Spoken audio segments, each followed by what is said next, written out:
Welcome to day 2 of the World Team Chess Championship here in Khanty-Masiysk, Russia. We have Grandmaster Yevgeny Miroshnichenko, Anna Rudolph. I think you know us already, but you should get used to us. We will be commentating on the whole event here from Russia. And right now we will head directly to the playing hall because the players are about to take their seats and get ready for round 2. Yeah, good afternoon everybody, and let's start. And today I think we have Natalia Komarova, the governor of a region, to make a first move in the match, which I don't know, to be honest. I expect it to be a match of Russia. So on the first board, on the top board, where, by the way, Peter Svidler will make his first appearance of this championship. He missed the game yesterday. We see that the atmosphere is very nice in the playing hall. We wish we heard the joke. Peter Svidler, as you mentioned, he has just turned 41. He missed yesterday's round against Egypt, but today he will play his first game on the first board of the Russian national team. Jan Nepomniachtchi, by the way, won't be playing today. He made a draw yesterday against an Egyptian with 400 points less than him, so that was quite an upset. Kudos to the Egyptian team for at least biting the Russian national team. Yeah, I think the Egyptian team, they might be satisfied in a way because they put a good fight. Yes. Let's say they lost, but let's say the final score 3.5 doesn't do the judgment to how tough this match was for the favorites. It was much tougher. They did very well fighting against the top seed team. Now we see the chief arbiter, Anastasia Sorokina, announcing the rules that apply for every round. Of course, the usual things. Do we know no the mobile rules? Phones. Do we know the rules? No watches. Did no you see watches, that yesterday Alexandra Kostenyuk had to take her watch off? Precious Rolex was taken by an arbiter. I don't know if she ever got it back. Kidding, of course. So still we are not ready, like 1 minute before the start, but Can it be that the players are not here? Will Natalia Komarova play the game? No, it won't be Peter Svidler. I'm guessing it will be... It's the ladies tournament. It's the ladies, and she will apparently make a first move for Alexandra Kostenyuk. We are waiting for... The round to start. There's 1 more minute. The countdown, official countdown, where there is one more... And the round begins. 3 p.m. sharp. The second round. So it's D4. The first move for the Vietnamese player, played by the president of the Spanish Chess Federation, and Natalia Komarova, the governor of ЮГРА, responds as black. That's an interesting way of making the first move. Yeah, well, I'm wondering when they're gonna go further, and then you have like 10 celebrities to play the opening, right? So they will come one after the other, ask you, and you say, knight f6, e6, Nimzo please, or whatever. They could play half of the game, and the players need to continue from that position. And Peter Svidler, and what's Svidler's move's gonna be? Will it be horsey? Knight to f3 against Grandmaster Dragan Solak. The Turkish team did very well yesterday. They drew against a very strong Ukrainian team, 4 draws, and today they are facing Russia. Peter was allowed to put the knight back on g1, so it would be funny to see if he will change his mind. He did not. No, he did not. Knight f3. He's a nice guy. Yeah, not that the move is bad. All right, so the round started, and we can talk a bit about the yesterday results as well as today's pairing. We do have some interesting matches today. Yes, yesterday most of the favorites have won their matches, but a few upsets that we shall mention was already the one we talked about, Turkey tying the match with Ukraine. And, well, we start this is already with the pairings. Yeah, so it's Belarus against Ukraine. Ukraine being a favorite, but it won't be an easy match. Russia will try to do what Ukraine could not yesterday, facing Turkey. Norway against Egypt. Then we have Poland, United States of America, and by the average rating you can see how tight, how close this match is. It's just 5 points difference in favor of United States, and then China plays with the young ambitious team of India. For the ladies section, it is Ukraine versus China. China lost yesterday to Russia, so this is a very tough pairing for the defending champions. I mean, from the Olympiad defending champions. Vietnam facing Russia. You mentioned that the Vietnamese team could surprise the Russian women. Yeah, it won't be easy for Russians, that's I'm sure. Azerbaijan will play against Egypt. Georgia facing Poland. That's another tough match. And the United States against India. So many exciting matches today. This is going to be interesting, really. Right. So the games have started. I don't know. Yeah, let me check what's going on. If there is anything which is immediately interesting after like 5 moves, 6 moves, not yet, I would say. Shall we start with China versus India in the open section? China versus India. Yeah, let me find this one. I've seen one game which is interesting, but we will be back to that one. Yeah, that's Poland. Wait a sec. Yeah. So, Dingley Ren versus Vidit. Vidit, who played a brilliant game yesterday, beating Radoslav Wojtaszek with an opening novelty he prepared for Anish Giri, and it turned out that Anish played it already in the Speed Chess Championship against Wesley, so but Wojtaszek was not aware of that. Yeah. Here we see Belarus versus Ukraine. The Ukrainian team badly needs to start winning if they want to stand on the podium. Yeah, I was wondering why Ivanchuk was not playing, but he was busy playing a rapid chess match against David Navarro, which he won convincingly. In Prague, it finished yesterday, and Ivanchuk emerged victorious. So congratulations to Chucky, but the team will miss you big time. Certainly, and he's also the rapid world champion, so Chucky in great shape. Unfortunately not playing for Ukraine in this event because of the clash with another event that he had to play. Okay, as we have shown Ponomarev and Zhigalko, let's see what's going on there. No, not much really. It's an Italian, I'm guessing D3, Knight F6 and castles was played. We can see the team, could see the team composition, but just for a couple of seconds. You need to read very quickly. Yeah, and we have another Italian on board too. That's already gives you some idea how tough this match is going to be. So two absolutely same positions. In fact, Aryashenko against Kovalyov on board 2 is same as Zhigalko versus Ponomarev on board 1. Then Alexei Alexandrov against Alexander Moisenko on board 3. And Martin Kravtsev, little known to a general public, but a very good grandmaster from Ukraine, rated about 2650. He was the second of Ukrainian team during the Olympiad, where they tied for gold, and only on tiebreak they've lost to United States the gold medal. And now he made it into the national team, not the Olympic team, but he might play for the Olympiad, at the Olympiad as well for Ukraine.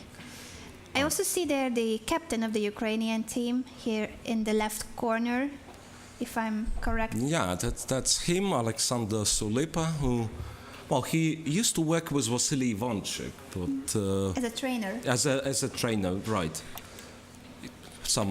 I don't know. Well, time flies. I'm guessing it's like 20 years back. Could be 20 years back already. 15 years back. That's I'm sure. Yeah, and now he's for last possibly 5-6 years since Tukmakov left. I think Solipa being a trainer of Ukrainian national team. Ruslan Ponomarev, by the way, is playing his second game with the black pieces. Yesterday he was black against Dragan Solak.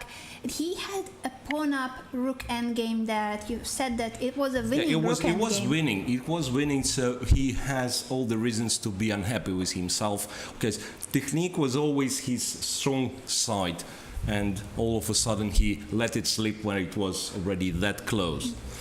So, and it costed Ukraine the full match point. That's the most disappointing one. You know, when you do not win, but still your team wins, it's kind of fine. Or, yeah, let's say if it doesn't affect the team result. But this was really, really unpleasant. Okay, but not much is going on those boards. So let us switch to something else, really. And do we go again to China versus India?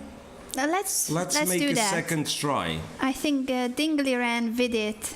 Yeah, Top this board should be. clash This shall should be very interesting. It should be interesting. As we said, Vidit is progressing with kaleidoscopic speed, I would say, and nobody knows when he's going to stop, or if he's going to stop.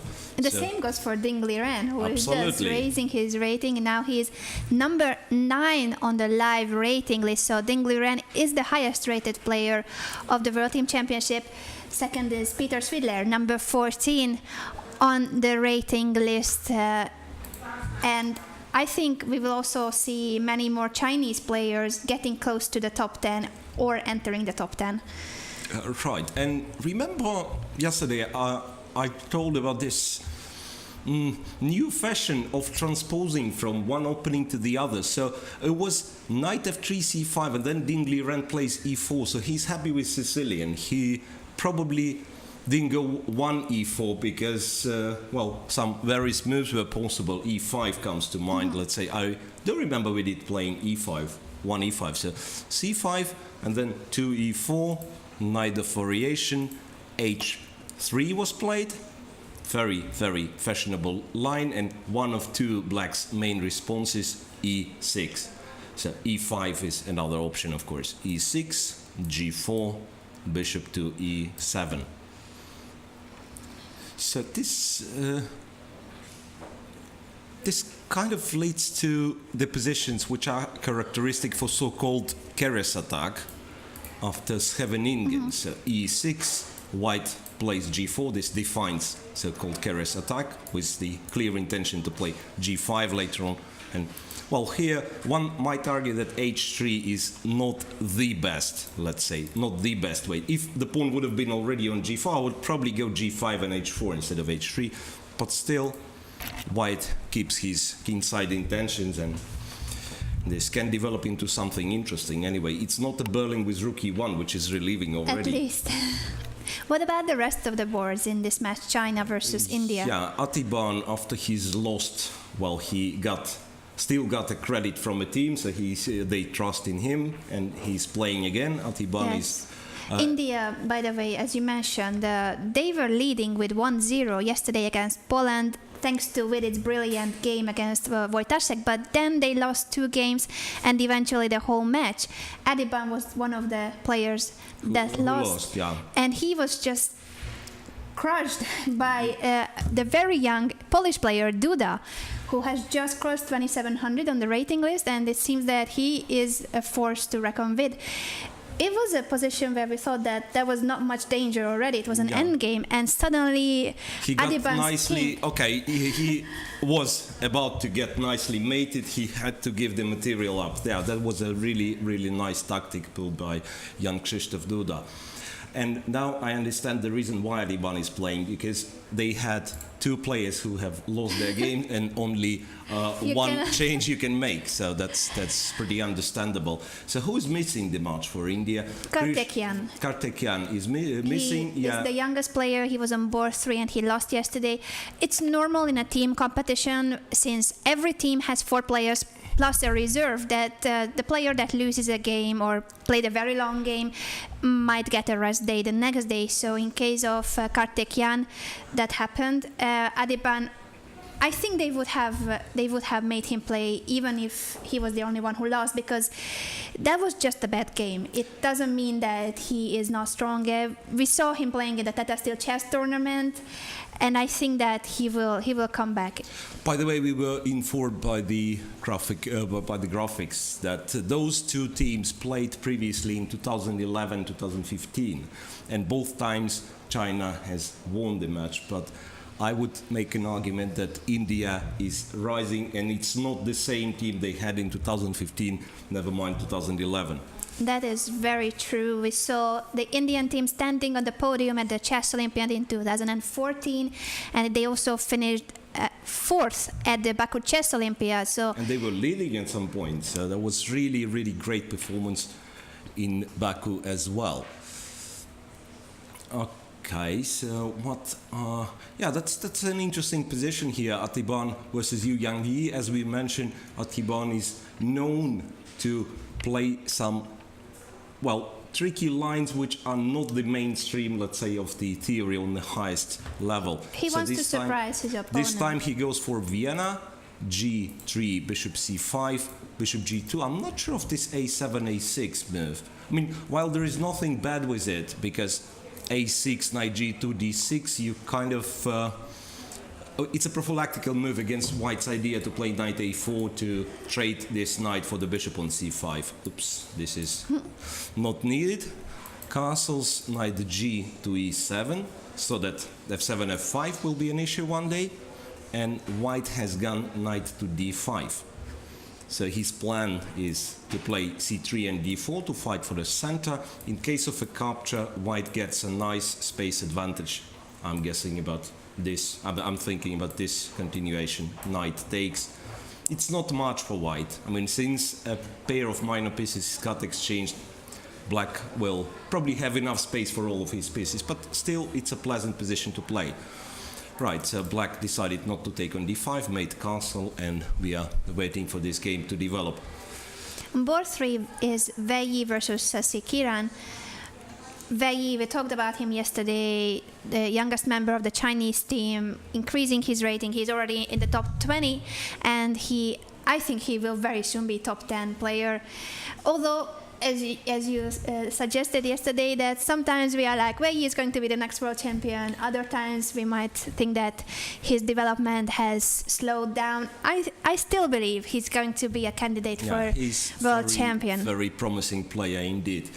Right, and he's facing the most experienced player from the Indian team, Krishnan Sasikhiran, and yeah, I mean, I'm not sure, he's not often on the list of Indian representation, so sometimes he's not even making it to the team. I don't know, maybe he... Sasikhiran, I think he has played most of the times, but I'm surprised it's board 3. Yeah, he used to be like number 2 after Anand. Yes. Before Hare Krishna made his rise, let's say.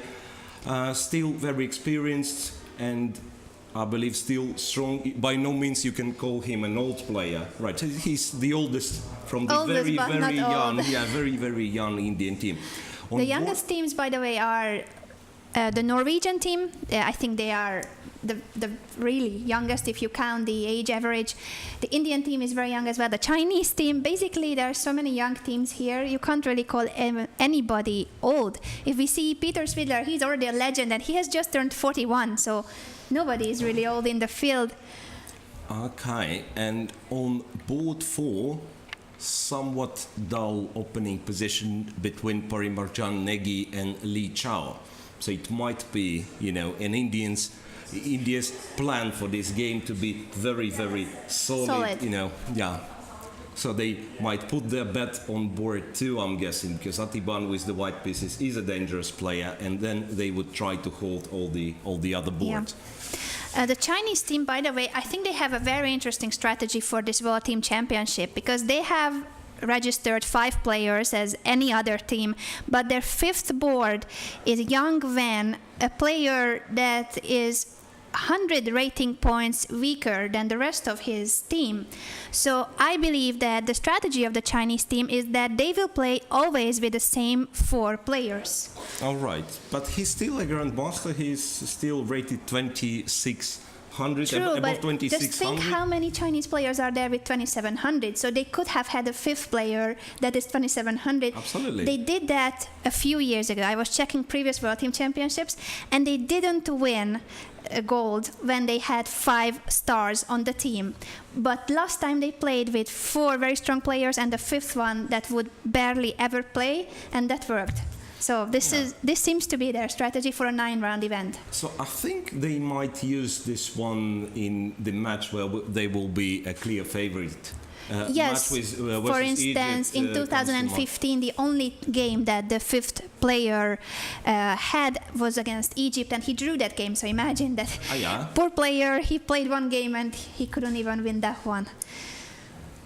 Right, so what shall we do then? What do we check? Yeah, to mention, Poland plays with United States. This is also going to be an interesting match, I believe. We have Radoslav Wojtaszek playing, even though he lost yesterday, but he's clearly the strongest player of Poland, so I believe he will play every round. except maybe for the one against Egypt. Now, Egypt is the lowest rated team. Of course, they can pull out surprises, just like yesterday when on the top board, the Egyptian player with 2370 rating point, he drew against Jan Nepomniachtchi, and he was even playing for a win at the point of the game. We were seeing really great possibilities for the Egyptian. So individual surprises can happen, and we are rooting for that, but it's unlikely that team upsets can happen when there's 400 rating points on every board. Right, I'm checking, by the way, today perhaps is Egypt's greatest chance. They're playing with Norway, and yeah, the rating on each board is not that different. The rating gap is not that big. Yeah, the Norwegian team is missing their top two boards. We mentioned it yesterday, but in case you were not here, they are missing, of course, Magnus Carlsen and John Ludwig Hammer. The Indian team is missing Vishy Anand and Pentalahari Krishna. We see that the Chinese team, I think, is the only one that actually has all the players that usually play at Olympiads. Buksanji, but that's here. That's what I said, that for the fifth player, but they have the top four. Yeah, they have the top four. Russian team is missing Vladimir Kramnik, Sergei Karyakin, and so on and so on. It's because of the clash of several super tournaments. So if you have seen Norway chess, you remember who were the players there. They all could have played here. So 3 American players are missing from this event, unfortunately. Nakamura, Wesley So, and Fabiano Caruana, because they will play the Grand Chess Tour at the same time of the World Team Championship. That is really a pity that these tournaments are clashing. Yep, and let us see some chess. I'm suggesting, and I go to a game on board 2 in the match between Turkey and Russia. This interesting line in Semish King's Indian. And why I find it interesting, because I do remember Vityugov defending the white side of this position. So he was the one who, on few occasions, has taken this pawn on c5. That's a very fashionable line, practically black's main response to Semish nowadays. The c5 with the pawn sacrifice, and yesterday we've seen a game, I think it was in the ladies section, Katerina Lachnau played it with black, right, and white played knight e2, knight c6, so on and so on. So this pawn usually is not taken, but it was taken a few times by Vityugov, and now his opponent takes this pawn, so I find it interesting. Do you think that Mustafa Yilmaz knows that this is a line that Vityugov there are plays? games of Vityugov in these lines. Apparently he does. Maybe he made his preparation based on the games of Vityugov with the white pieces. Yeah, that could easily be true. Yeah, we don't know what's the plan for Turkish team on board 2. Do they really play for win, or they want to keep it solid? They want to wait for a chance. In fact, I'm checking the match. Well, it's early to evaluate the chances. Only 20 minutes of a round, but so far nothing special has happened. And again, it's a match to 4 grandmasters versus 4 grandmasters, so it won't be an easy walk for Russians. It is never easy. The rating difference is about 100, 150 rating points on most of the boards, I believe, or even more. I think there is something wrong, because from the position I can see on the board, I think that there is something wrong here, because Vityugov just moved his queen, and what? You know, the position I have here, yeah, it's a group. Well, there is some mess in the live transmission, because the game I'm showing, it cannot be a game of Nikita Vityugov against Mustafa Yilmaz. So whose game are we looking at? This I don't know. Yeah, that's a bit confusing, to be honest. All right, so the board that you see confusing because on the screen is not Nikita. Game, yeah, Switless game against Sholak, at least first moves are correct, right? Maxim Matlakov against Emre Can on board 3 is very likely to be correct, because I'm aware Matlakov does play h3, bishop e3 line against the King's Indian, but I'm really puzzled with this board too. You are right, there's a queen on because d1. yeah, it was some Vienna Vienna variation of a Queen's Gambit, if I'm not mistaken, by seeing this GF6 being played. I mean, I'm judging by a camera view. King is on F1, so it must have been some Vienna variation of a Queen's Gambit. I have no idea where this board comes from. Maybe we are looking at... At Vityagov's game, the old one, the one I mentioned when he did I was going to suggest a completely different match, so we don't know whose game this is. So this is, well, if we survive till first break, we will figure out what's going on here. Shall we check the ladies then? Sure. Okay, let's. And we hope to figure out whose game is this one that we have just seen. That is very strange because sometimes there's a mistake with the live boards. So you know how these boards work. The pieces have a kind of a detector. So whenever a piece is moved, the board knows that, and then we get the transmission of that move. So this is how you see it online as well. What happened with this file is a mystery because normally if there's a mistake, it's a mistake of one move, not a totally different position. And interesting thing is, it could have been otherwise. So let's say it's a mistake in the header. So instead of this game being Mustafa Yilmaz against Nikita Vidic, it could have been some other game from the other match. But I just checked all 20 games of the men's section, and I couldn't find this position what they have on the board. So that's really, really mysterious. Well, if you know whose game this position is, then please tweet us, #UGRAChess. In the meantime, let's move on to another match and forget about this confusion. We have seen also the head-to-head score between these two national teams. 2 times they faced each other, twice the Russian team won, but the Turkish team, since they played excellently yesterday against Ukraine, I think they have confidence facing Russia today, and they will, of course, fight and try to at least tie the match, if not upset Russia. Right, so, well, I suggest we move to ladies section, and I'm wondering where should we start. We have China versus Ukraine, and we have Russia, the leaders, and, well, a huge favorite after winning against China, playing versus Vietnam. So let's start with Ukraine versus China then. On board 1, Anna Ushenina with the white pieces against Zhu Wenjun. Against, again, a Catalan with bishop b4 check and bishop e7 after bishop d2.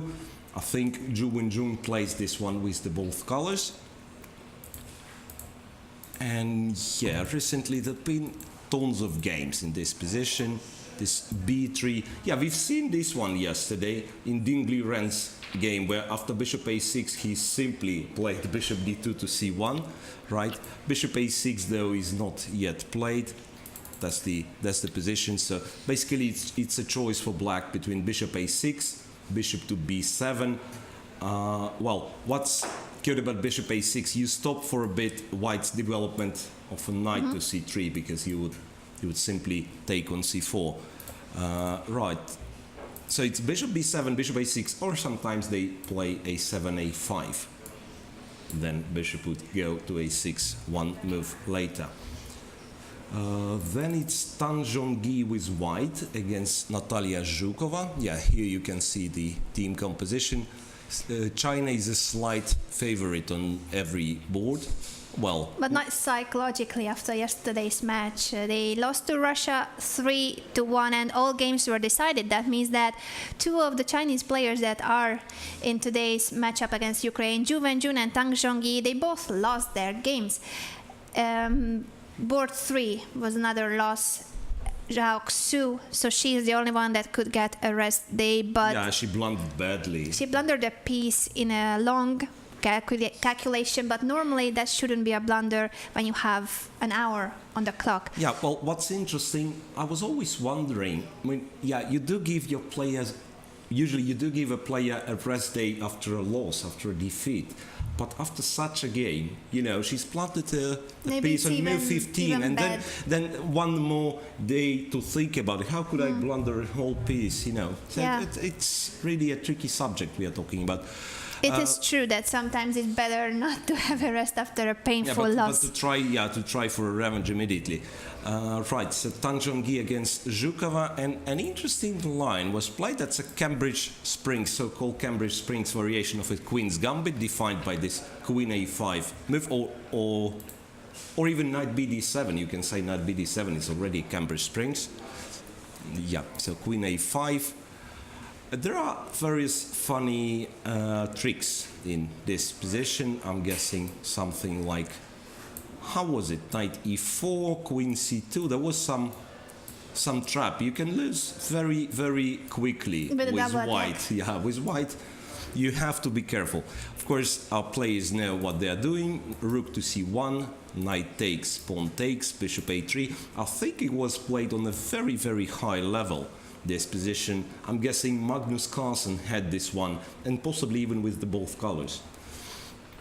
Rook to C2, B6, so black wants to exchange this bishop, and then I think one of the games of Magnus Carlsen had seen bishop to D3. Bishop E2 is another tricky move. Bishop A6, castles, takes, queen takes. Wait a sec, there was some, if I'm not mistaken, there was a very interesting line where white would take with the rook. Point being, if you take on c3 immediately, I think this is Yevgeny Tomashevsky's idea, by the way, one of the very strong Russian players who is not playing in the team. Right, so if you take c3, white would go back, take on c6, and you are not in time to take the... I mean, if black would have been in time to play rook c8, it's absolutely fine, but not possessing the c file makes it a bit problematic for black. Right, and his idea was that after castle and e4, he would play rook e3, transfer it to g3 later, and he would go for some sort of a kingside attack. I remember him winning a nice game in one of the European team championships. Right, but queen e2, of course, it's natural and also possible. Castles, rook d1, and Natalia Zhukova is thinking. Yeah, well, it does look like... Yeah, I was thinking if Ukrainian team also has a sort of uniform, but not really. I think she's just dressed very nicely, and you thought that was a uniform, but of course Natalia is a very elegant player. As most of the ladies in the competition, I think they have a very good style dressing. So I can talk about their fashion styles if you want, but I think everybody's here for the chess. Okay. For the chess then, board 3, Gaponenko against Lietingia. I think the only player who has won yesterday for China. Right, he was here on board 4. It was a very complicated game against Olga Giria that could have ended in 3 results. Well, in the end, the Chinese player won, but the mistake that was played by Olga, it was just a few moves before she resigned, so it was a very complicated position, and she was not expected to lose. Yep, and here it was a Caro-Kann with a very tricky move, this knight c5. I'm not even sure what's black's main response. I mean, this move does, even though it looks a bit strange, it does exist.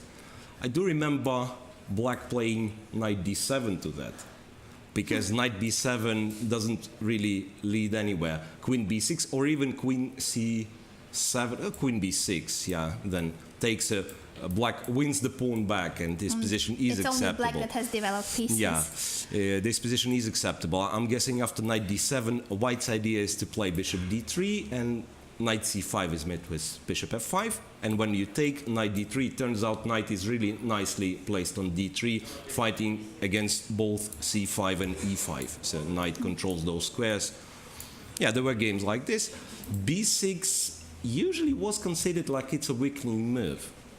Knight b3, and this is precisely what white is trying to prove. Bishop is put on g2, queen c7, now white's going to castle.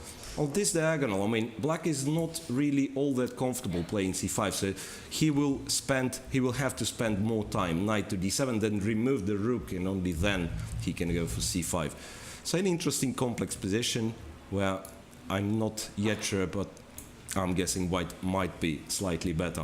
By the way, just one more remark about this game, because you were mentioning uniforms, and I see that the Chinese lady Lai Tingzhie is not sporting her Chinese national uniform, but she's wearing a Ronaldo t-shirt with a number 7 on her back.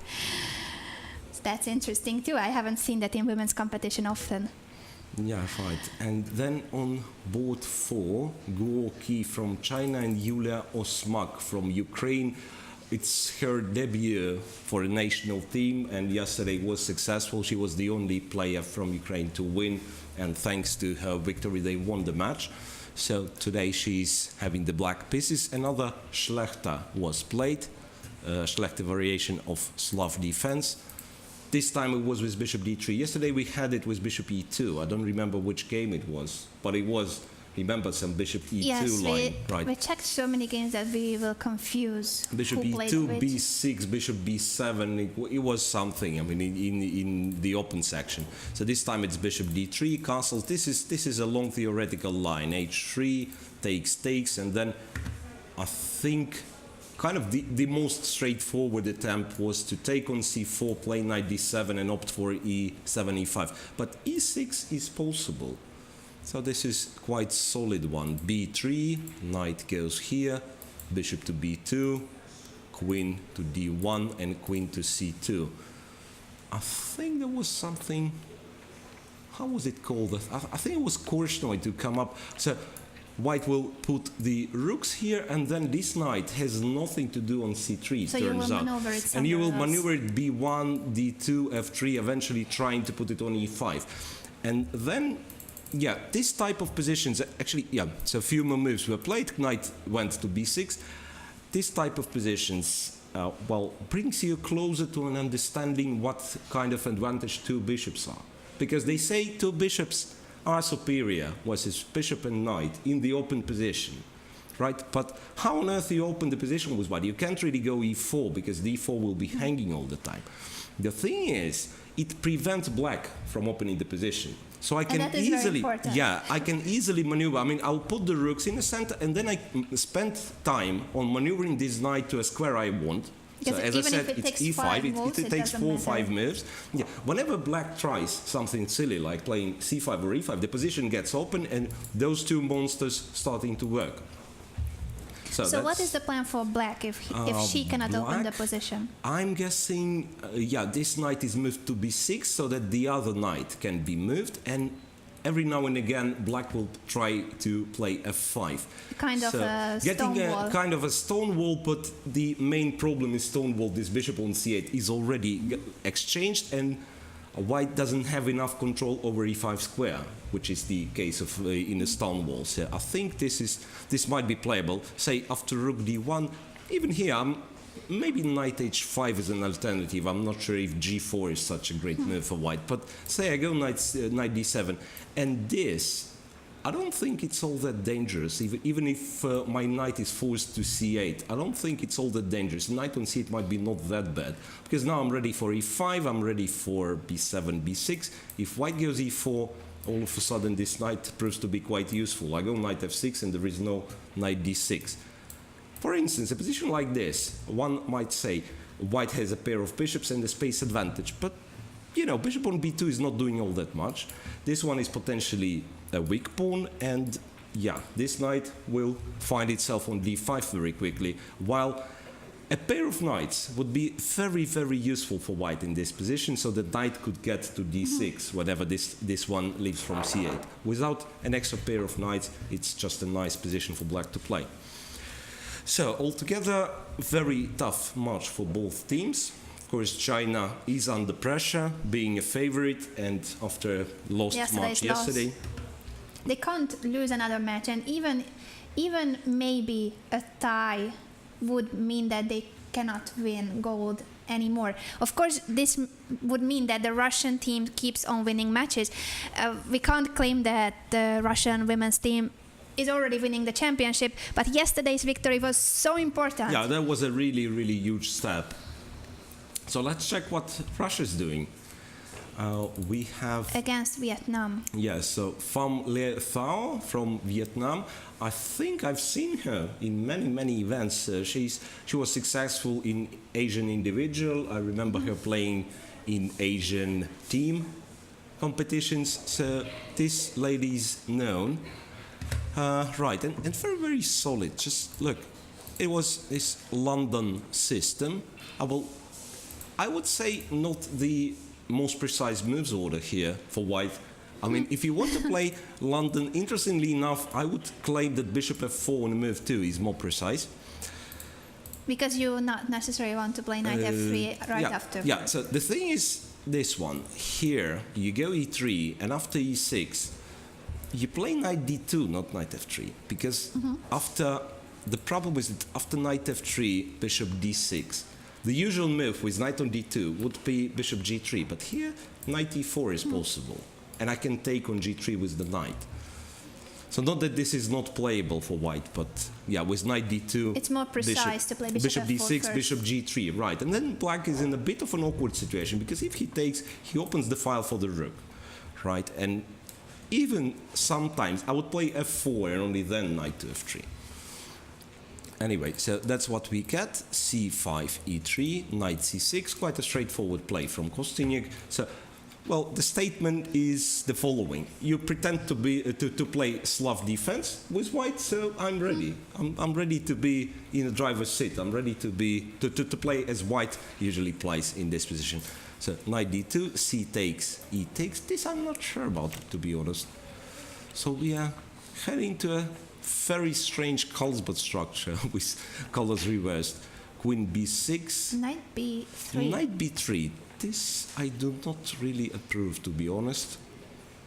I mean, there is probably nothing wrong with this move. Don't get me wrong. Yeah, but if white is to fight for any kind of advantage, it has to be something like c4, being ready to sacrifice the pawn. But yeah, because queen b6 is quite a responsible move. Instead of playing, say, bishop g4, e6, bishop e7, or d6, you move the queen, and yeah, you're planning to take b2, right? So yeah, let's